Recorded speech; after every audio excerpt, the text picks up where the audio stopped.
Quite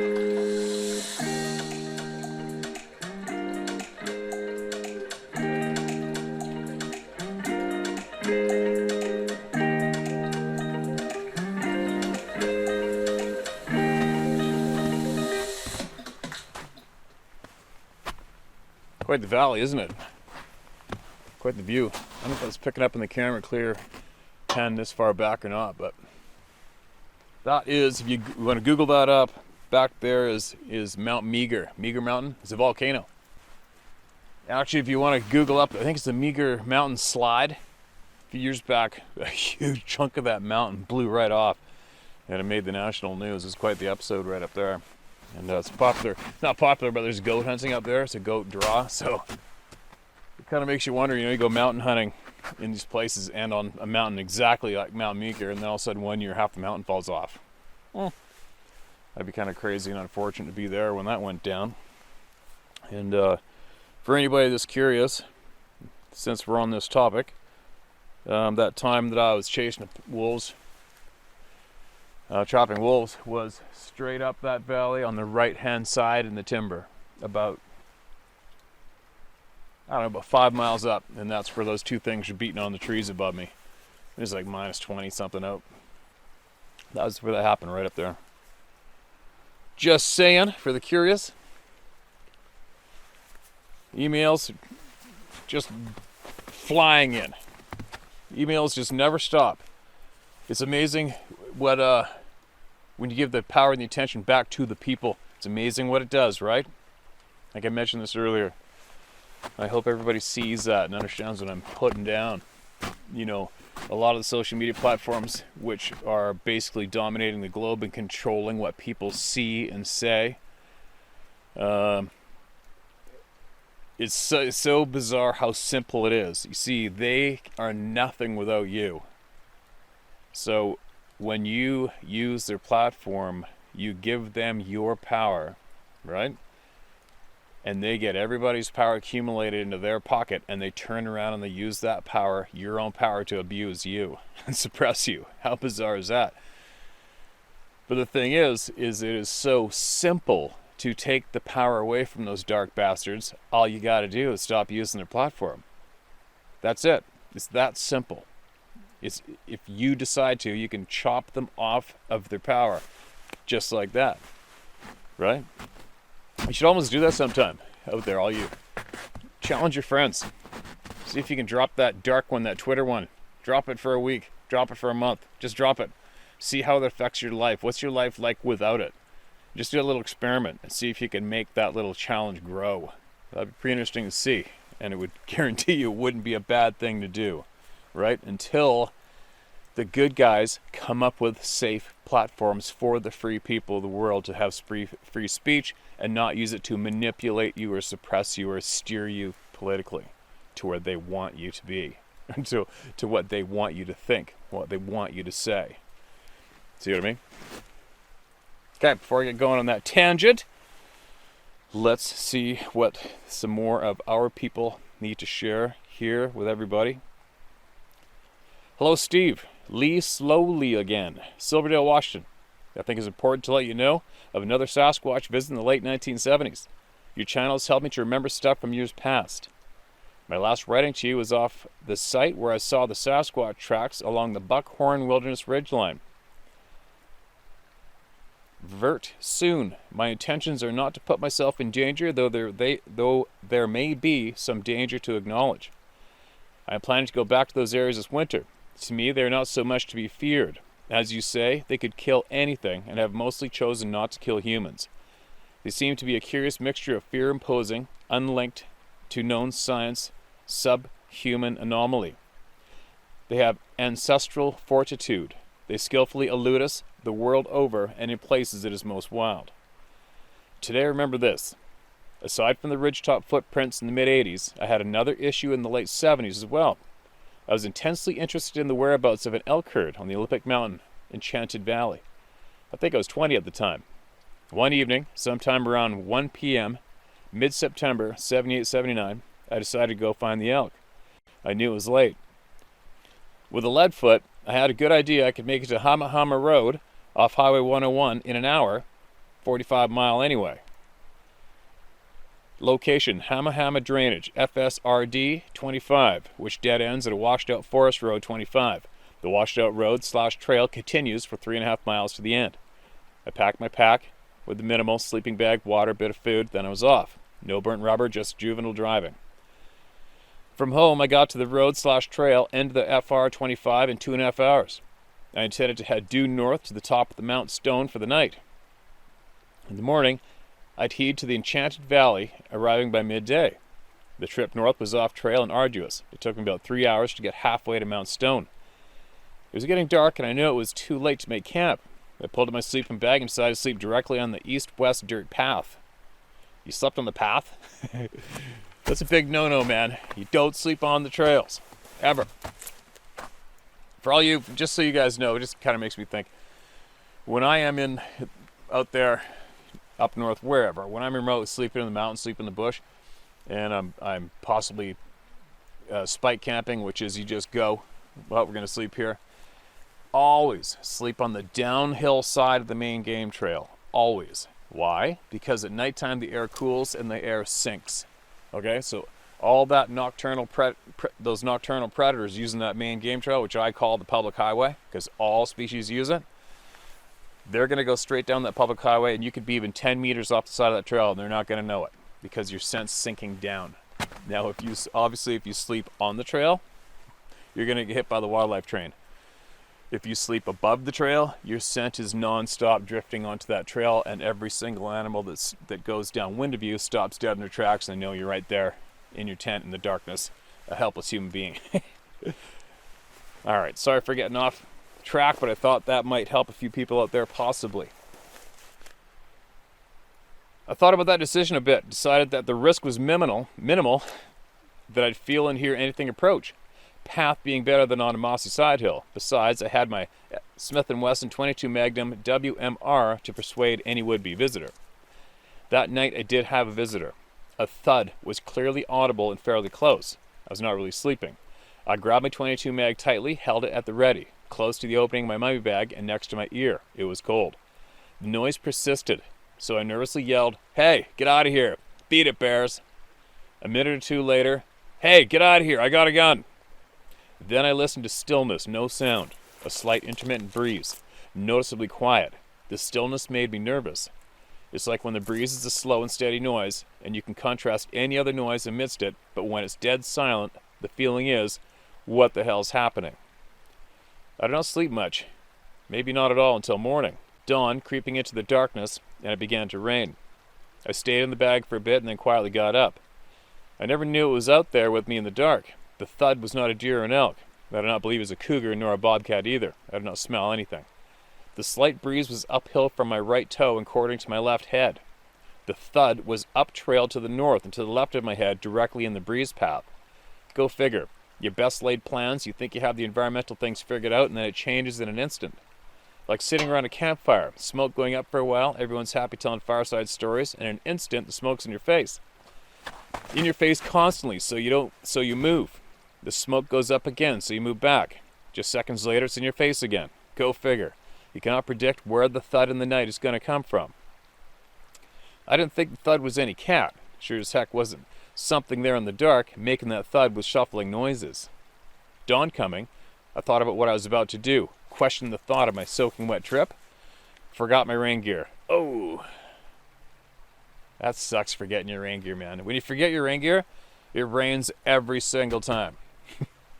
Even if it's a blue sky. If I leave the camp on my horses for the day, get up in the morning, you know, it's an absolute clear sky, it's a beauty day, jump on the horses, off we go. I don't need my rain gear. If I forgot it, no big deal. Clouds over, pisses rain every single time. Never forget the rain gear.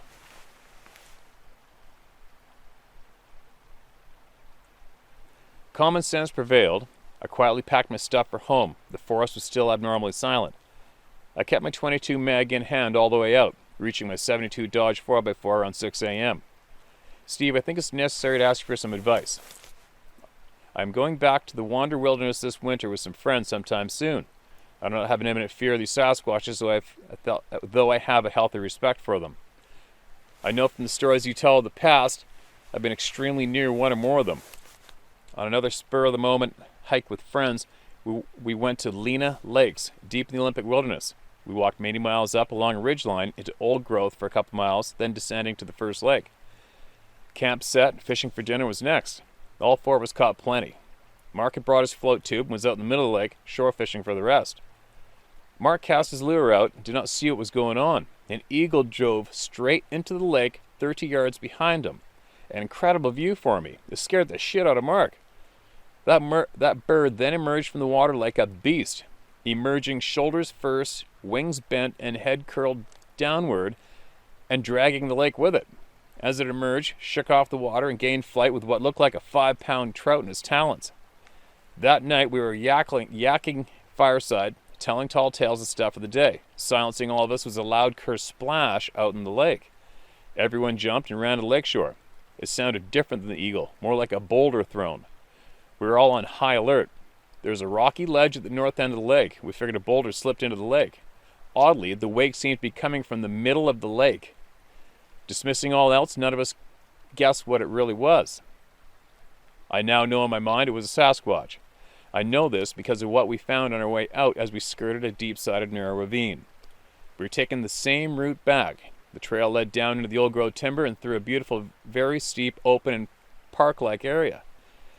Around a narrow chute, the trail had been blocked with a mass of exceptionally large cedar limbs. The limbs were stacked 10 feet high, right across the trail. That's got to be something else to see, eh?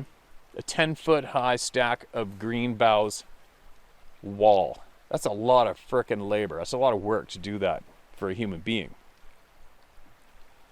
And it obviously gets your attention and gets the point across too, right? It's very effective. I remember looking for the fallen cedar tree, but there was none. Dismissing that there might be danger, we assumed some asshole hitchhiker blocked our pass because we got to the lake first. I guess ignorance can be bliss. Up and over the stack we went, never guessing what the real story was. Today, it is obvious to me that the blocking of that trail was a Sasquatch. Steve, your enlightenment proves so clearly the truth. This is getting long, but there is more. I will write again. P.S. Until 6 years ago, I'd spent months over years horsing around in the wilderness. I'm 62 now. I've horse-packed myself 28 miles into the Selway Bitterroot several times. Someday I'd like to assist you with your horse adventures. Sorry to hear of your horse loss. Don't share my cell number. My name is okay. Best regards, Lee Slowy. Lee Slowy. There's some pictures. Wow. All right, thanks for that email, Lee. I appreciate it, man. I appreciate the time you took to type that out and send it over to share it to everybody. It's getting I'm sure everybody's starting to see the similar signs to be aware of, right? The trail's getting stacked up with branches to block as a makeshift fence. I think it's just more of a blatant, hey, check this out, don't cross here and get the hell out of here move. And that is a very, very, very common occurrence. Obviously, the boulders get chucked in the water to scare the crap out of you. They do that all the time. And that seems to be quite effective too, right? I'm looking up, right now, I'm looking at the back of Mount Pauline. And just up on the back of that Mount Pauline, you can Google it up, there's the old Tanquil Trail. And the Tanquil Lake is up there. And right in that timber, right there, is where a young fella from Whistler emailed me about his father, who I think he said is a timber cruiser, worked forestry, and he'd been chased out of the bush from a grizzly once before, I think. And he was up in that timber, I think, 2 Novembers ago, deer hunting. And something made the most horrific, loud, non-human, non-known animal screaming. I forget how he explained it. I think he said it was like a combo bark, roar, scream, gunshot noise. He said it was 200 yards away, and then instantly it was about 100 yards away, and then it did it again 50 yards away, zeroing in right on him, and it scared the living shit out of him. And he took off out of the timber back to his truck. And I'll swing the camera right down and show you guys where that happened. And it was right here. So there's Mount Pauline there. And let me fix this. So that's it up there. That's where that went down. I guess if I was to zoom in more, right up there. And of course, not too far away from here, there's been numerous experiences. And of course, the majority of people don't talk about it due to ridicule, but I'm obviously that's changing now. This is a Lillooet River, by the way. And if we zoom all the way up the valley right there, if you can see, I don't know if I can get my finger in the way, it might block everything, but right above my finger, right there, I'll circle it. I'll put a circle on there. That's the rock face. That was right above me where the knocking was coming from, that rock face, and then over to the left of it. But you can't really see exactly where the hardwood trees cover it. And that's where I had the frickin' crap scared out of me while trapping wolves, right there. So anyway, there you go. There's a little bit of history that's going on right around me here. I'm basically at the end of the road. This is basically there's a gate on this road I'm on, maybe another half kilometer up the road, and then it's blocked off to public access. There's a whole pile of places around here get blocked off to public access now. It's kind of driving me nuts. I don't know exactly what the motive really is. I just do not understand it. People have been running around these mountains and going up these valleys for generations, and then all of a sudden it's 2021, you can't go up there anymore. It's really weird. I don't get it. Hopefully we'll find out and figure it out one day. Okay, what else do we got here? I better mark that as red so I don't screw up. Hey Steve, I hope you and Sarah are well, and thanks for sharing. My email is I'm curious if anyone else has had anything happen to them, like as I'm about to explain what happened to me. My name is Dan, and I am and always have lived in Northern California. We deer hunt in some real desolate places in the backcountry. I mean, so secluded this summer most of the deer we have seen have never seen a human, as we can tell by the curiosity and little fear of us. Beyond that, we are alone when there, or so I thought. It was a week before deer season had begun, and we packed in our tree stands and hung them up so to be ready for next Saturday morning. Once I got mine set up in a pine, I put it around. Oh, here's another one without one period. Seriously? I'm not doing it. It's too long, and there isn't one period in here, and I'm sorry, man, but I don't know if you guys have seen me in the past trying to pull that off, and it is so frickin' awkward. I've had enough. Like, it's too common now. That's what, 3 or 4 in the last few volleys. So if you just heard me start to read your story, please email it back with the proper punctuation, because I honestly don't have time to proofread and do all the punctuation for you. I barely have enough time to do what I'm doing now, to be honest. Okay, guys? So here's another one. Hey Steve, Jeff here from Eastern Oregon. I've sent messages through other platforms often after drinking a bit, so who knows how that turned out. Anyway, I wanted to share this one because it's uncommon to hear of my reaction. This is the fall of 2002. Last day of archery season. I decided I wanted to hit a spot that I had scouted with stinky elk beds and sign everywhere. It just took some work to get to, and my overweight buddy generally liked to stay close to the roads. We came in over the top of the slope. I suspected elk could be bedded. Hot day, but wasn't going to fill a tag in town. We split up and I took an uprooted tree hole 4 feet up as cover. My buddy went at least 60 yards across the draw out of my sight.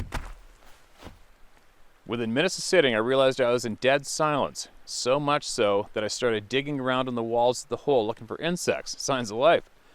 While very eerie, I remained still for around 1 to 1.5 hours. By the time I had the urge to make a move, my friend was already making his way to me. Not paying any attention, I started to climb up out of the hole. A couple seconds later, I'm up with my bow, and my friend is next to me, ghost white. He says, "Did you hear that?" while intently looking beyond me downhill. I turn and hear what sounds like 16-foot 2x4s getting stacked on top of a unit of lumber 2 or 3 times. Loud.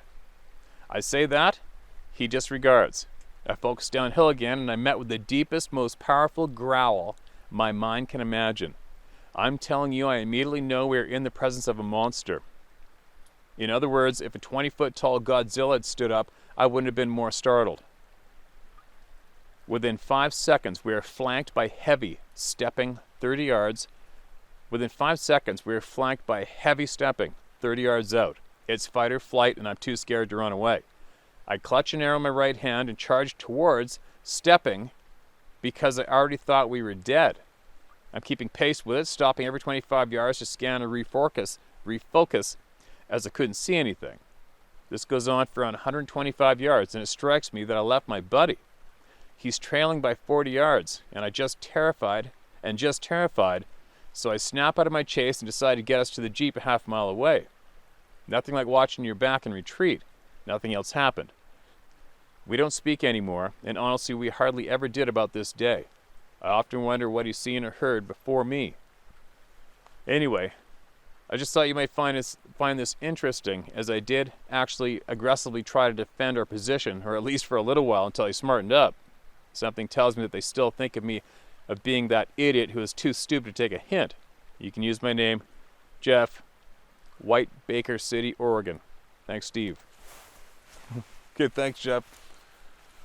Yeah, that's a bit of a reaction, right? That reminds me, as soon as I started reading that, I pictured another buddy of mine who, we were talking about this a few years ago, and he's a big hunter too, goes across in the interior of British Columbia all the time hunting, and he told me he's on the fence about the existence of these things, but then he goes, but one time I was deer hunting in Clearwater, I got on my truck and I was going across the slash to get in the timber, and he said, I got growled out of the woods. And I go, what do you mean you got growled out of the woods? And he said that he heard the most deepest, darkest, unnerving growl coming out of the timber directed straight at him. And it absolutely scared the crap out of him, and he turned around and retreated and went back to his truck. I'm like, that's kind of different, isn't it? But he's on the fence about the existence of these things, which is fine by me. I mean, seriously, think about it, you guys. Who gives a shit if anybody believes in these things or not? It doesn't really matter.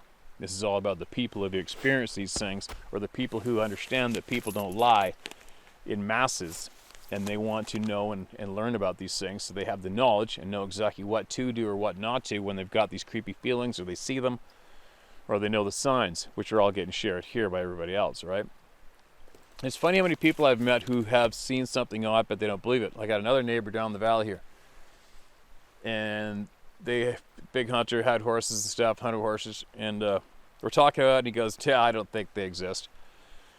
It's just hearsay, you know, all the natives and the mushroom pickers have been telling me about them for years, but I don't really believe it. And I go, really? He goes, well, one time we did see like an 18-inch human-like footprint up in the mud above the house, which is right up there on that ridge. And I'm like, okay, so you're in the middle of nowhere and you saw an 18-inch human-like bare footprint in the mud, but you don't believe in these things. People are peculiar, right? People don't want to know. Your average person doesn't want to accept that this is fact, and they want you to shut up, and they don't want to talk about it. They don't want their life ruined, right? They don't want their little secure existence tainted. And that's fine. They don't have to. But there is tens of thousands of people out there that want to know, obviously. 4 million people view this channel a month average. That's a lot of curiosity.